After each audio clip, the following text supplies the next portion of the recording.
میرا ایک سوال اور ہے آپ سے، وہ یہ کہ اسلام جو ہے تو یہ تو 1400 سال پہلے کمپلیٹ ہو چکا جب آخری وحی آئی، اور اللہ پاک نے فرمایا کہ الیوم اکملت لکم دینکم، نا وہ جو وحی نازل ہوئی، تو جب اسلام کمپلیٹ ہو گیا اس میں آپ کوئی چیز اضافہ نہیں کر سکتے ہو، کوئی چیز آپ اس میں سے خارج نہیں کر سکتے ہو. تو اب میرا سوال بڑا جینوئن سا ہے اور بڑا معصومانہ سا سوال ہے آپ سے سر، کہ پھر آپ یہ کس چیز کی ڈیبیٹ کر رہے ہیں؟ آپ یہ تقاریر اور یہ ڈیبیٹ کس چیز کی، اس کا فائدہ کیا ہے؟ تو اسلام میں اختلاف ہے نا، کیونکہ اسلام میں اسلام ایک ایسی اختلاف چیز کس چیز میں ہے، سر؟ ہاں اسلام کے ہر چیز میں اختلاف ہے، اذان سے لے کر نماز، غسل، ہر چیز میں عقائد، اللہ کے صفات پر، قرآن میں، سنت میں، ہر چیز میں اختلاف. تو ہم چاہتے ہیں یہ گفتگو میرا کے سر ذریعے پوائنٹ آف ویو، باہمی ڈسکشن کے ذریعے حل ہو. کچھ کا خیال یہ ہے کہ قتل کے ذریعے اس کو حل کر دیں، جب سب شیعہ قتل ہو جائیں گے، بھائی شیعہ بدترین کافر ہیں ان کو قتل کرو، وہ یہ چاہتے ہیں کہ قتل کے ذریعے اس کو ختم کیا جائے. تو ہم کہتے ہیں کہ بھئی ہم کافر نہیں ہیں، ہم مشرک نہیں ہیں، ہم اسلام کو جانتے ہیں، ہم اسلام کے اصلی پیروکار ہم ہیں، اور ہمارے پاس دلائل ہیں، اور اسلام کے مختلف اجزاء پر مسلمانوں میں اختلاف ہے، اس میں حق ہر مسئلے پر، جس مسئلے پر بھی اختلاف ہے اس میں حق آپ کو صرف شیعہ کے پاس ملے گا. ہمارا یہ موقف ہے، اور اسی لیے اسی دلائل کو دکھانے کے لیے ہم گفتگو کرتے ہیں. لیکن آپ تو خود کو برحق کہتے ہو، ٹھیک ہے، یہ تو ہر بندہ کہہ سکتا ہے کہ یار میں برحق ہوں، اس کو آپ جسٹیفائی کیسے کرو گے دوسرے کے سامنے؟ کتب سے، دلیل سے، پروف سے، ٹھیک ہے نا، پروف سے. میں اگر وہ تو ہر ایک کہتا ہے نا، ہر ایک کہتا ہے، دنیا میں کون کہتا ہے کہ میں جھوٹ کہہ رہا ہوں، میں غلط ہوں؟ حق وہ ہے، حق وہ. دیکھیں ابھی آپ دیکھیں اپنے علماء کی طرف دیکھیں، ان میں سے کوئی آ کے بیٹھتا ہے انٹرنیٹ پہ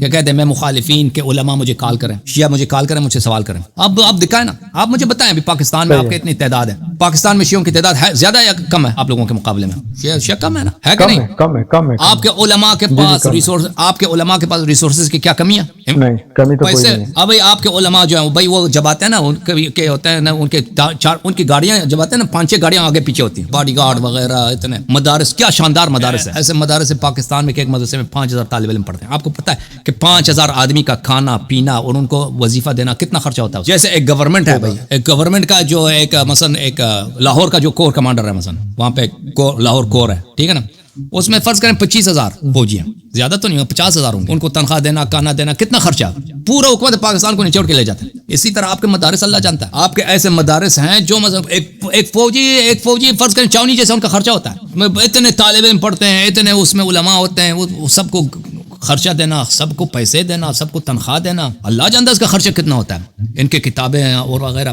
اور عوام میں ان کی اثر و رسوخ آپ کے علماء کم نہیں ہے بھائی. آپ کے علماء اگر چاہیں نا، ان میں اتحاد نہیں ہے، آپ کے علماء اگر چاہیں، اگر ان میں اتحاد ہوتا نا تو یہ کل کو پاکستان میں اپنا حکومت بنا سکتے تھے. اللہ جانتا ہے ان کے اتنی پاور ہے، ملا جو اتنا بڑا پاور ہے پاکستان میں، اگر یہ چاہیں، اگر ان میں اتحاد ہو، اگر یہ بک نہ جائیں تو یہ ہر گلی میں مسجد، ہر گلی میں ایک مسجد نہیں، کئی مساجد، ہر محلے میں مدارس ہیں. یہ چاہیں تو پاکستان کو پاکستانی فوج سے کئی گنا زیادہ ملا پاورفل ہے. جنرل عاصم منیر سے کا مقابلہ ملاؤں سے کچھ بھی نہیں ہے.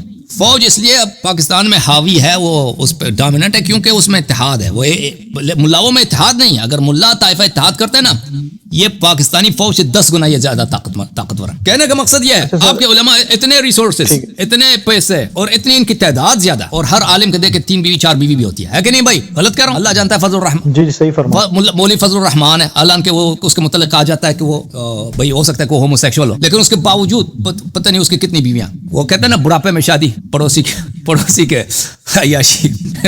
بہرحال اس کے باوجود آپ کا ایک عالم نہیں ہے پورے دنیا میں نہیں ہے کہ وہ آ کے کہہ دے کہ شیعہ نوجوان مجھے کال کر دو، شیعہ عوام مجھے کال کر دو، میں آپ کے سوالات کا جواب دے دیتا ہوں. ٹھیک ہے نا؟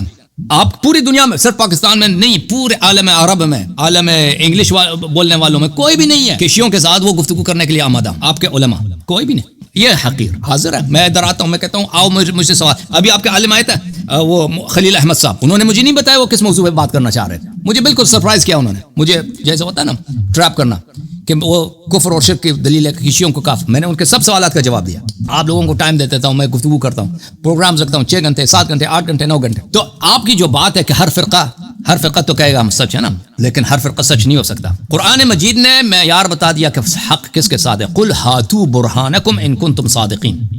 قرآن مجید نے فرمایا اپنا دلیل لے کے آؤ اگر تم سچ کہتے ہو. سچ کہتا ہو، جو کہتا ہے میں سچا ہوں، میں حق پر ہوں، اس کے پاس دلیل ہوتا ہے، اس کے پاس برہان ہوتا ہے. میں نے عرض کیا کہ ہر مسئلے پر، دیکھو یہ اللہ کی جانب سے ایک اعجاز ہے، اللہ کی جانب سے ایک اتمام حجت ہے. ہر مسئلے پر جن میں مسلمانوں میں اختلاف ہے، اس میں حق صرف اور صرف شیعہ اختلافی مسئلہ صرف شیعہ اثنا عشری کے پاس ملے گا، صرف شیعہ اثنا عشری کے پاس ملے گا. اس کی واضح دلیل، ہمارے پاس دلیل ہے.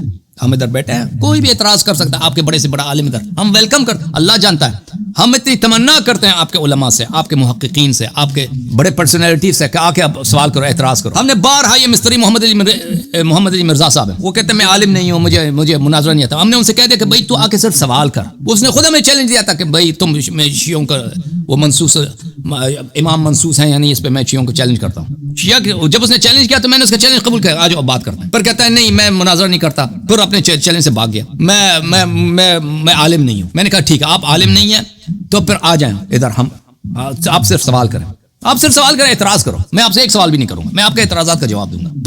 پھر وہی کہہ دیا کہ بھئی پھر وہی بہانہ کہ میں عالم نہیں ہوں, پھر میں نے کہا اگر یہ بھی نہیں کر سکتے تو پھر شیعوں کے خلاف کبھی زبان نہ کھولو اپنا, کبھی بات نہ کریں. پھر اگر یہ بھی کہ سامنے آ کر اعتراض کرنے سے بھی گزر, وہ بھی چیلنج دینے کے بعد, تو پھر شیعوں کے خلاف کبھی بات نہ کرو. تو یہ حل یہ ہے میرے عزیز میرے بھائی, دلیل یہ ہے کہ ہم حق پر ہیں, اس کی واضح دلیل. آپ سوال پوچھو, دلیل طلب کرو شیعوں سے. اگر کسی مسئلے پر ہمارے پاس دلیل نہ ہوا تو ہم اعتراف کریں گے کہ بھئی ہم اس مسئلے کا ہم باطل پر ہیں, لیکن ایسا کوئی بات نہیں ہے ہمارے مذہب میں الحمدللہ. مزید بولیں بھائی.